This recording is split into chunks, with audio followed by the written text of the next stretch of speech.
اب پہلے آنے والوں کا ثواب. حضرت ابو ہریرہ کہتے ہیں کہ رسول اللہ صلی اللہ علیہ وسلم نے فرمایا فرشتے جمعہ کے دن مسجد کے دروازے پر ثواب لکھنے کے لیے کھڑے ہوتے ہیں اور سب سے پہلے آنے والے کا نام لکھ لیتے ہیں، پھر اس کے بعد آنے والے کا، اسی طرح لکھتے جاتے ہیں.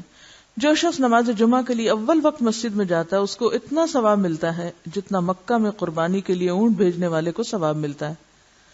پھر جو بعد میں آتا ہے اس کو اتنا ثواب ملتا ہے جتنا مکہ میں قربانی کے لیے گائے بھیجنے والے کو، اس کے بعد آنے والے کو دمبا بھیجنے والے کے برابر، اس کے بعد آنے والے کو مرغی اور اس کے بعد آنے والے کو انڈا صدقہ کرنے والے کی مانند اجر ملتا ہے.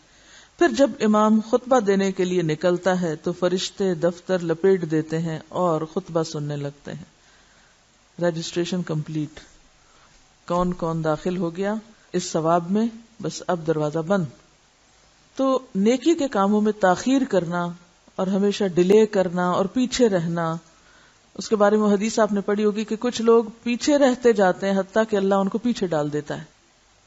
تو اس چیز کو ضرور مد نظر رکھیں کہ نیکی کے کام میں آگے بڑھنے والے ہی السابقون السابقون ہوتے ہیں.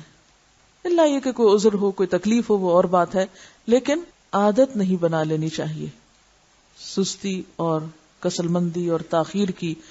اچھا کوئی بات نہیں، پھر صحیح.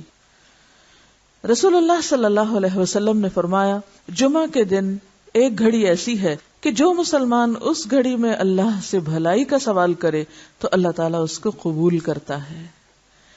نبی صلی اللہ علیہ وسلم نے فرمایا جمعہ کی قبولیت کی گھڑی امام کے ممبر پر بیٹھنے سے لے کر نماز کے خاتمے تک ہے، یعنی اس سارے وقت میں کوئی بھی وقت انتہائی قبولیت کا.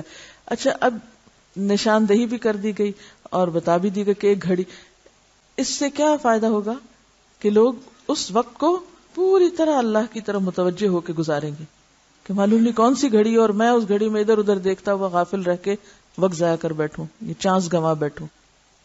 اگر کوئی آپ کو یہ کہے کہ اگلے 10 منٹ میں آپ کے اوپر چھت سے ایک سونے کا انڈا نیچے گرنے والا ہے تو آپ کیا کریں گے؟ اس 10 منٹ میں تو سانس بھی نہ لیں، شاید آنکھ بھی نہ جھپکیں کہ کہیں ایسا نہ ہو کہ میں آنکھ بند کر جاؤں اور وہ انڈا مس ہو جائے مجھ سے. ہاں غافل نہیں ہوگی. تو آپ دیکھیے کہ کسی ایک دعا کا قبول ہو جانا سونے کے انڈے سے کہیں زیادہ قیمتی. لیکن عموماً جب خیر و بھلائی اور برکت کی تقسیم ہوتی ہے تو ہم اسی قسم کی غفلت کا ثبوت دیتے ہیں اور توجہ نہیں کرتے، اور کبھی سونے لگتے ہیں اور کبھی ادھر ادھر توجہ کرنے لگتے ہیں. تو جمعے کا وقت خطبے سے لے کر نماز تک، دعا تک بہت ہی بہترین گھڑیوں میں سے جب بندہ اپنے رب کے قریب ہوتا ہے. لہذا آنا بھی جلدی چاہیے کہ السابقون ہو، اور سابقون کون ہوتے ہیں؟ المقربون ہوتے ہیں. اور مقربون وہی ہو سکتے ہیں کہ جو ایسے مواقع کو بخوبی استعمال کرنا جانتے ہوں اور ان مواقع میں غافل نہ ہو. بعض اوقات ایک لمحے کی غفلت انسان کو سالوں پیچھے لے جاتی ہے.